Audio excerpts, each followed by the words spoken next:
Welcome to the Lair of Secrets podcast, a podcast exploring the sprawling caverns of gaming, hidden treasures of geekdom, and the unexpected intersections of reality. Summer is coming, which means reading. Today, we will talk about the lists of books and comics and other media that we're putting on our summer reading list. So, what's at the top of your list, David? Yeah, I think this is only the second summer reading list I've done, inspired by you. I've got a list. It'll probably grow given my access to the library and the library apps. I put three of the Terry Pratchett Discworld novels on my list. Small Gods, which I had started reading and then lost the book, paid for the book at the library, and then found the book again. So I figure I should at least finish it. It's about a small turtle-shaped god. And so I'll read that one. And then the other two are Moving Pictures, which is the start of the Industrial Revolution timeline. I've got this Discworld Reading Order Guide 3.0, and it gives the different timelines where you could start reading Discworld, etc. I think I had started with some of the watch novels with Guards. I had not done any of the Industrial Revolution ones, so I don't know what that's like, but Moving Pictures is the first one. And then I've read Guards, Men at Arms, and Feet of Clay, which are the first three watch novels, and Jingo is the fourth of the watch novels. And Vimes and his crew in the watch are always a lot of fun to read or listen to.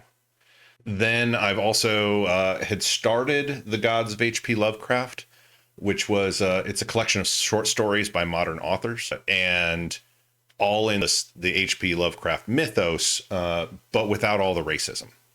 So That's a nice addition. yeah, so I'm looking forward to that one. And I kind of grew up on short stories when in high school. I had really good access to the public library. It was really near the high school, and I could just walk over there. And I pretty much read through the science fiction and fantasy aisles, and started with novels, but then gravitated toward a lot of the short story collections. So I enjoy short stories when I don't seek them out as much anymore, but these kind of called to me. The next one as well. So Legends 2, which is another short story collection in a shared world, I believe. I don't really actually know much about it, but I do know that there are several authors that I enjoy, including, and her name is escaping me right now, the murder bot. Martha Wells. Martha Wells, yes, thank you. I believe she's in Legends 2 as well. And I've just read a couple of her early novels that are being re-released, like Death of the Necromancer. I got that novel from the library. She's re-editing it and they're re-releasing it because of the success of Murderbot. And then the last one's kind of heavy, is Slaughterhouse 5. Yes, it is. I haven't read it. It's by Kurt Vonnegut, and it's about kind of the horrors of war. And it was his way of processing what he saw as a prisoner of war in World War II. I've heard a lot about it, but I have never read it. So there's a couple of those things out there that I've never read, like Catcher in the Rye or any of those others. But Slaughterhouse 5, he's a science fiction author. I figured I would dive into this one. Might be the wrong end of the pool to dive in. No, I think it's right. I mean, I read it.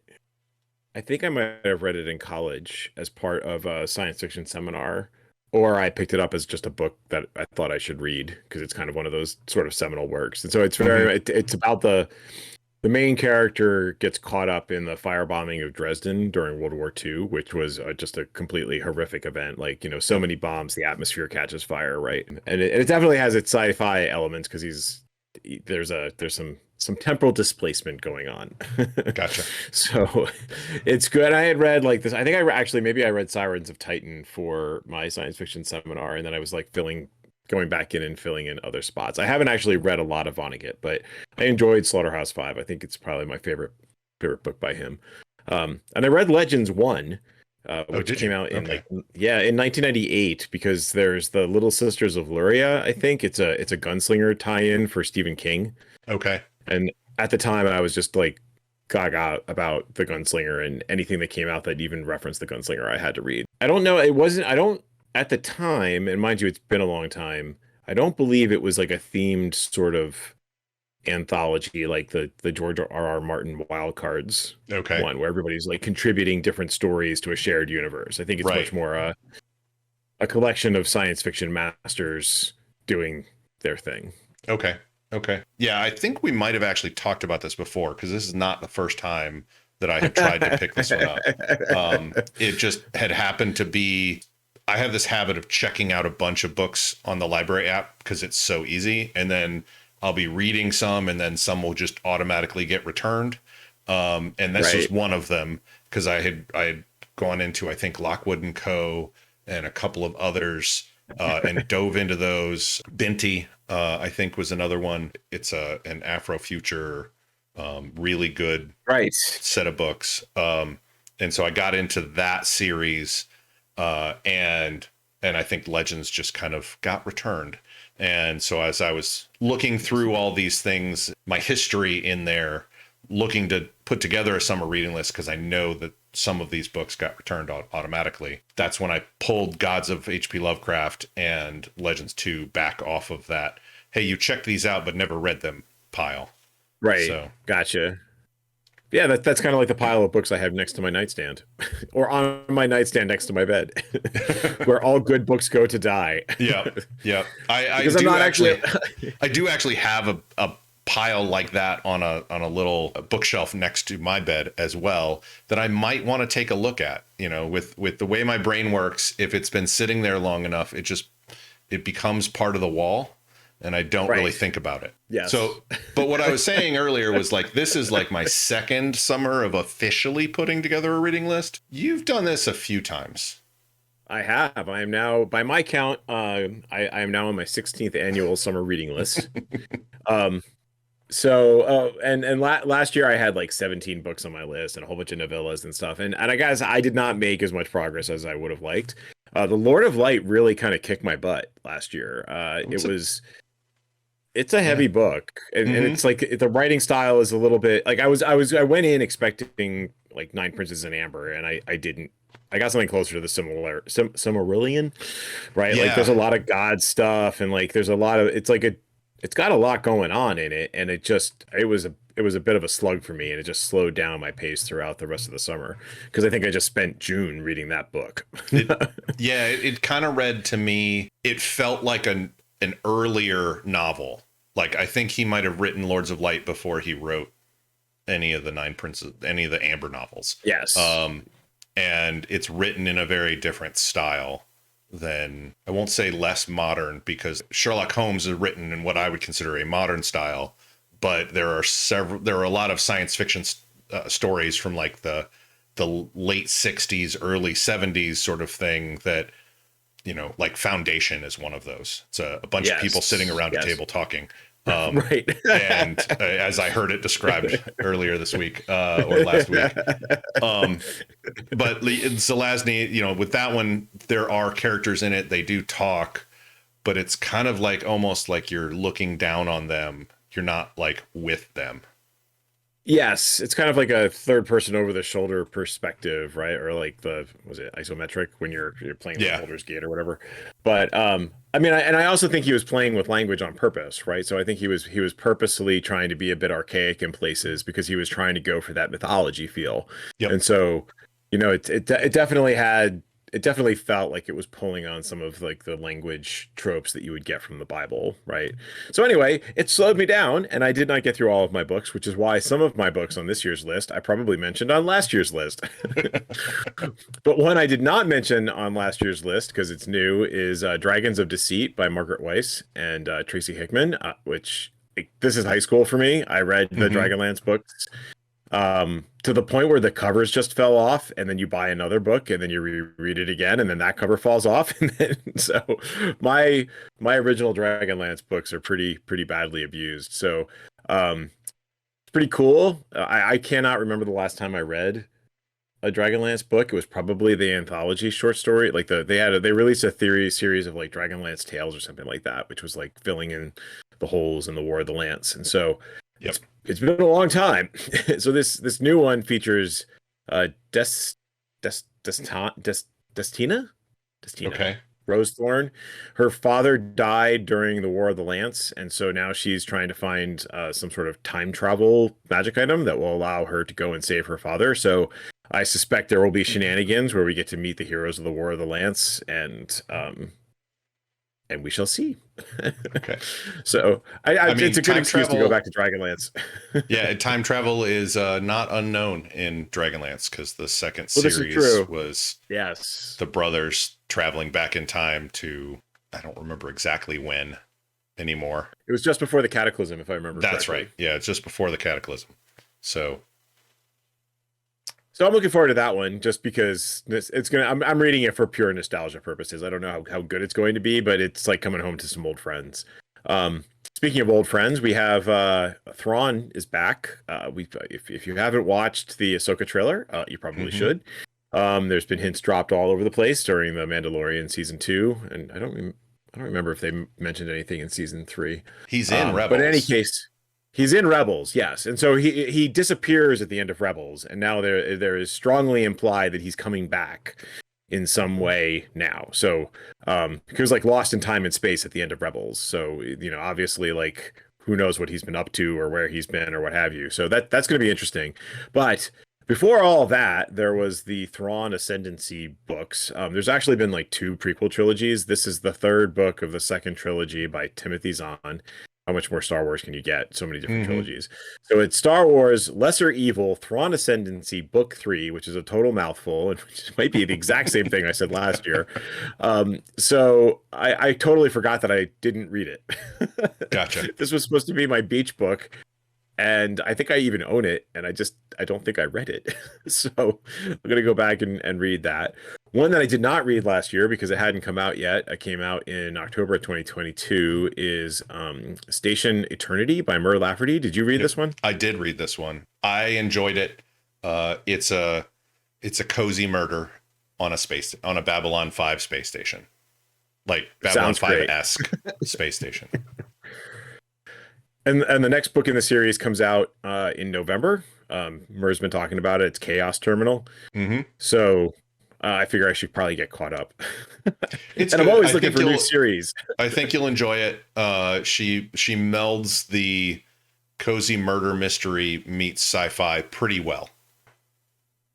Cool. And I think the last book I read by Mur was 6 Weeks, which I That would also be enjoyed. that would be the last one prior to this. That one's a cool one in that like the idea is you've got people who are traveling to colonize a new world. Someone has it's a kind of another murder mystery in space, if I It remember is. correctly, Yeah, right? that was Someone her has first died and murder they're trying to mystery in figure space out. one. Yep. Yeah, so it was good. I think she really hit her stride with that one, and it was very enjoyable. So yeah, go out and read Station Eternity. Then occasionally when I'm doing my summer reading list, I kind of look back through what I read in the past and like, I wonder if there's any sequels to books that I enjoyed and just lost track of, right? And so one of these is Peter Klein's Threshold universe. So the 3rd book in the series, there's actually a 4th one that came out as well. This is one's called Dead Moon, and so the Threshold series, I kind of stumbled into this one. It's the first book is called 14, and it takes place in an apartment building, and you've just got like normal people in this apartment building, but there's something very weird about one of the rooms in this apartment building, and so you have the people coming together to try and figure out what the heck is going on. And at the end of the day, there's just something very weird in their basement, and sort of extra dimensional and what have you. And then that was followed up by The Fold, which is traveling to an alternative reality, and then the consequences thereof. Have you read these books? I have not. I have not. This is the first time hearing of them, I think. So So they've I've read so many books, I occasionally forget what I've read. But it's kind of like Lost meets Lovecraft meets Weird Science. So okay. it's like you were saying in your list, like Lovecraft without the racism. I think this probably fits in that genre too. But it's got that kind of like world buildy, something funky's going on, and fun twists. So they were quirky, is what I remember. I enjoyed them, and so I'm excited that there's possibly 2 books this summer that I could read from that universe. Then I've got another mouthful Star Wars style series, which is the Lost Fleet, which the original like six books were about this uh Alliance fleet, like they're the good guys who are fighting Okay. against the Syndicate, who are the bad guys. They're like a corporate monoculture type thing, and they've been at war for 100 years. Captain Blackjack Geary awakens from hypersleep and basically assumes command of the fleet through a series of events.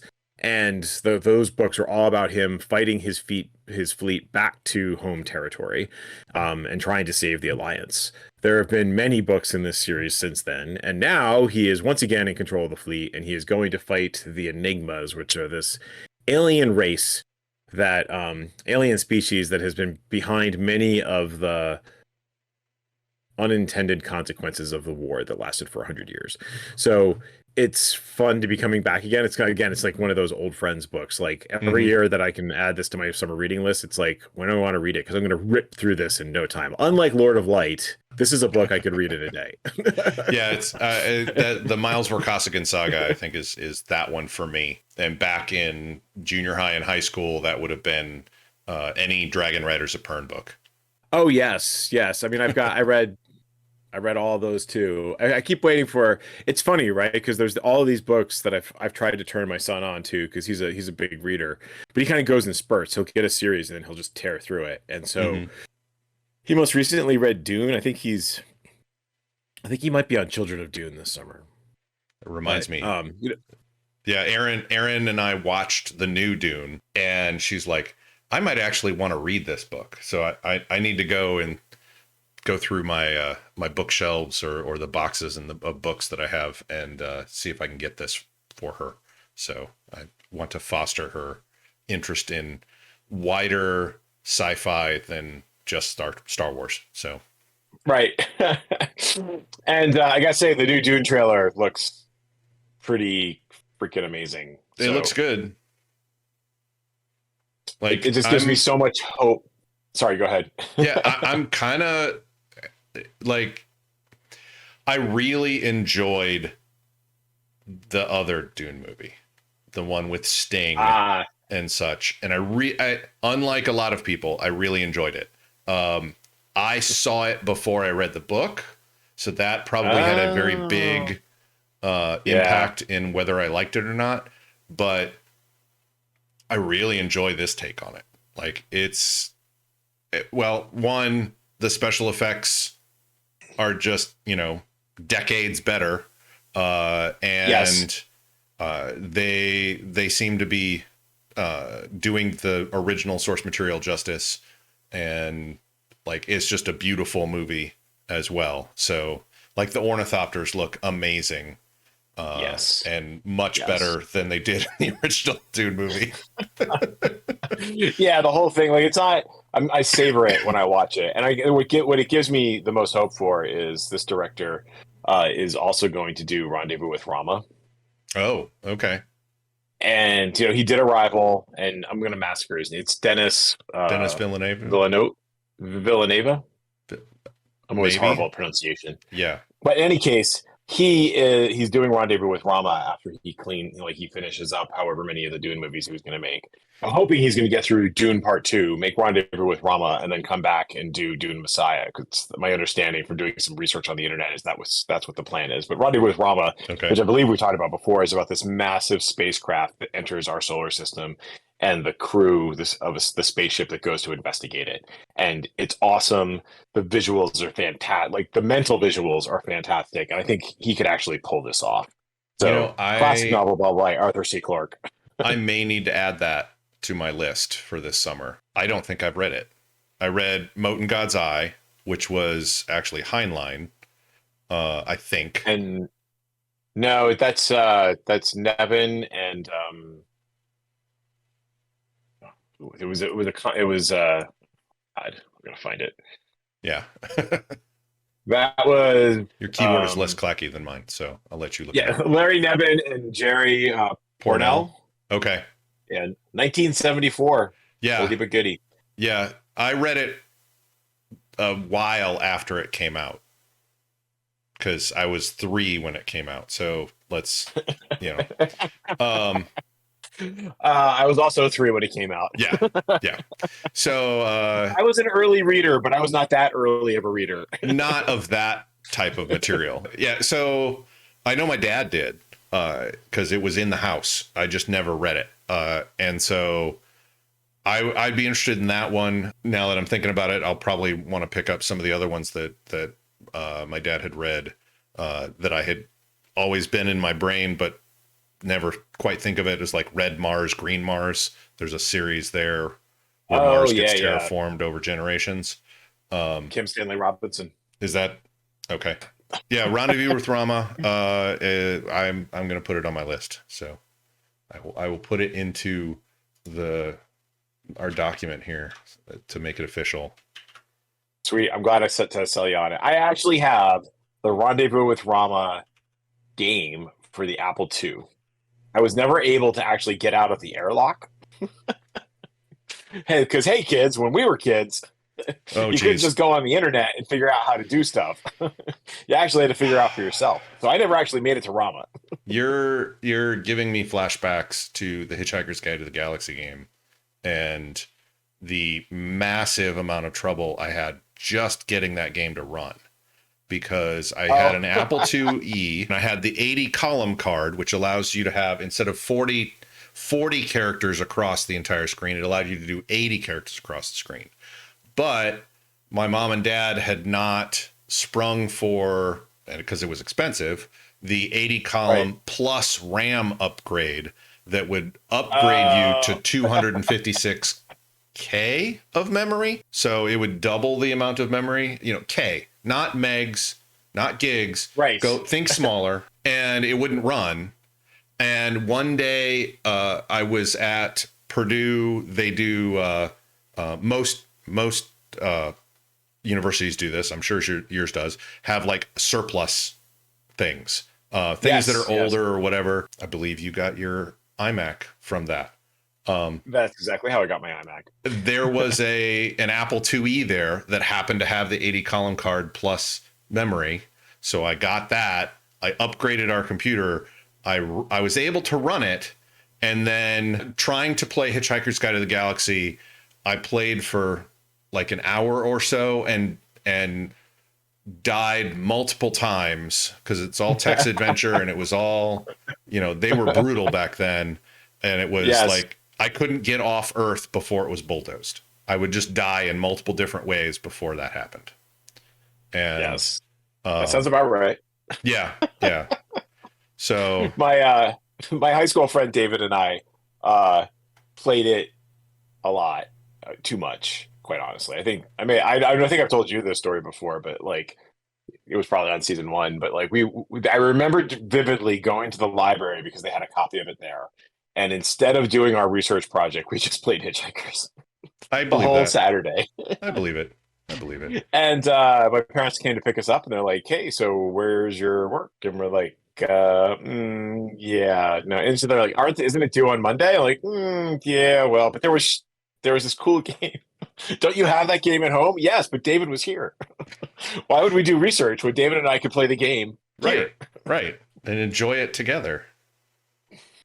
Yes. Yes. Don't underestimate the powers of a lack of impulse control. Yeah. So the last thing on my list is Hellboy: The Bones of Giants, which is a new graphic novel compilation set in Sweden. So I feel like as a descendant of Swedes, I guess I'm second generation removed from Sweden. I feel like I need to get this. So it's all like Swedish folklore and what have you. So cool.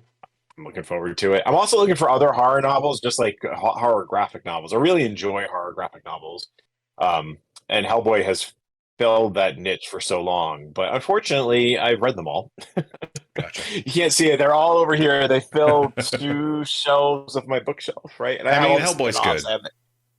It is. If you want a very similar vibe, but not horror, I know you just said you liked horror, but if you want a very similar vibe in terms of like snarky main character, Atomic Robo is a good series to get into. If you want horror, but more of the, hey, we're actually kind of living in this world now, Transmetropolitan is a good one. Yes, which I believe we just talked about, right? I don't know if I remember you and I talking about it. I don't remember if it was on the podcast, but maybe we did.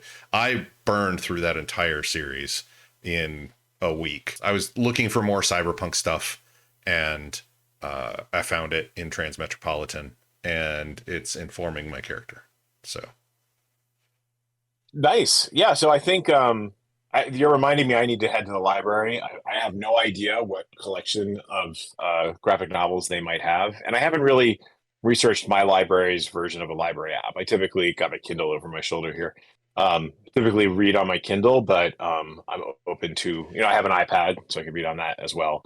It's probably, and I don't have my phone here because it messes with the audio sometimes. There's Hoopla, and that's usually comics and audiobooks and some other stuff like that.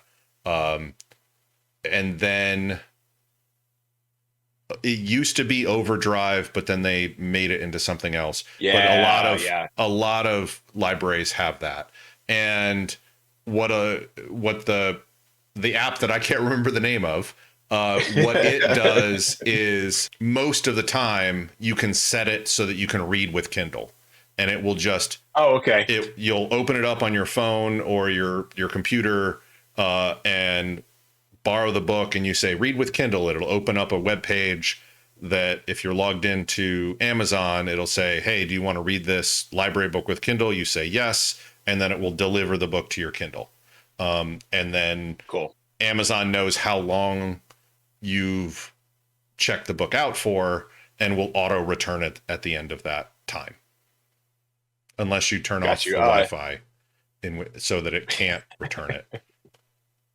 Gotcha. So I did Overlord, this Overlord Miller, or Overlord Emeriti Miller, Libby, yes, Libby. He says it's Libby. Yes, Group So Proof. I also, sorry, go ahead. Yeah, no, Group Proof is his name here, so yes. We can say that. The other thing I've been playing around with a little bit for my summer reading list is exploring non-Amazon ecosystem. I'm not breaking up with Amazon. I've been using my Kindle for too long, but I am looking at alternatives to like Goodreads and just some other stuff to break out of the Audible / Goodreads / Amazon ecosystem and seeing what's out there. There's some like in part because of, I think we had talked about Cory Doctorow's new book, and his audio version of that book can't be on Audible because it doesn't he doesn't allow DRM, digital rights management, on his books. And so that gave me like, there's some other platforms out there, maybe I should look at them. So I started playing around with the Story Graph, which is an alternative to one of the top alternatives to Goodreads. You can import your Goodreads library into it, and it generates graphs off of your book collection, and it also provides you with it allows you to kind of say what mood you're in for a book, and then it will generate suggestions based off of your mood. Gotcha. So, and I think it analyzes the mood. I just started playing with it, but I think it analyzes the mood of the book that you've read to see if it can recommend other similar books in that vein. So we'll see. I mean, I feel like I just should play around with some other things. It doesn't have to be all Amazon all the time. Yeah, I had started a little an investigation into a non-Goodreads like book tracking, and I put a bunch of stuff in it, and then I have completely forgotten about it. Like, I don't think I touched it in like 6 months. Goodreads and other things like that are really, I don't think I've touched it since I went into Libby and Hoopla, because those can track what you've read if you want to. Gotcha. Goodreads is connected to Amazon and the Kindle, so when you finish a book, it automatically gets exported to Goodreads for you. So there's a certain amount of friction that isn't there that makes for vendor lock-in to be a bit easy. It's the sugar to let that bitter pill go down. Right. So, I figured I'd experiment. I mean, I didn't actually start off with Goodreads. I started off with Library Thing, actually. And then move to Goodreads because I think many of my friends had moved to Goodreads, and so there was that social thing. Yep. I'm not getting a lot of social traction out of Goodreads right now, and I don't know that Amazon's really actually giving it any love. Right, like Yeah. it looks pretty much the same that it's always looked, and there's no new capabilities or anything. So it's like, well, They took away maybe I'll some see what else is out capabilities there. recently. So Oh, did relatively they? recent. Yeah, I don't remember exactly what they were because, there was a way. No, I'm not going to think of it. And I'm not going to make everybody wait and look at my dumb face, like staring off into space. But I had gotten an email saying, hey, we're sunsetting this sort of feature. Gotcha. But it's one of those things where I have a bunch of friends on Goodreads, and it was kind of a social network for a little bit. And then it just kind of, like, things like Twitter and such became more popular and less niche than reading books. And so it kind of fell by the wayside in terms of social, Right. A social network. Right. So for me, I think this is as a tool for exploring different things to read. Could be interesting. So we'll see. I'll add a link to it in the show notes. Cool. All right. Well, I think that's about it for this episode. I suspect I overall, I think this year I'm looking at having about maybe 10, 11 books on my reading list and trying to keep it smaller. Since last year's was 17 and I didn't get very far. That also gives me room to grow. So if I want to add some additional books as we go along, I can do that. I suspect maybe we'll have later in the summer, we'll have another sort of like catch up on the books that we're reading. But we want to know what you're reading. So if you have feedback or book suggestions, we would love to hear those. You can send it to us at podcast@layersecrets.com or via Twitter at layersecrets. And because Twitter, as we have referenced many times at this point, is kind of unstable, we also have Mastodon, which you can find at Dicecamp / at Layer Secrets. Oh, is that complicated? Don't worry, it's in the show notes. We stream this live on Twitch. So you can get your fix of things early and unedited. We are Layer of Secrets, one word over there. You can also visit layersecrets.com and leave us feedback, topic ideas, or your own thoughts on what books you want to read this summer. And then you can also join our Discord server, which is linked to from the homepage. We haven't been promoting that much, but it's out there and we talk on it a lot. So if you want to chat with us, please stop by and join the Discord server.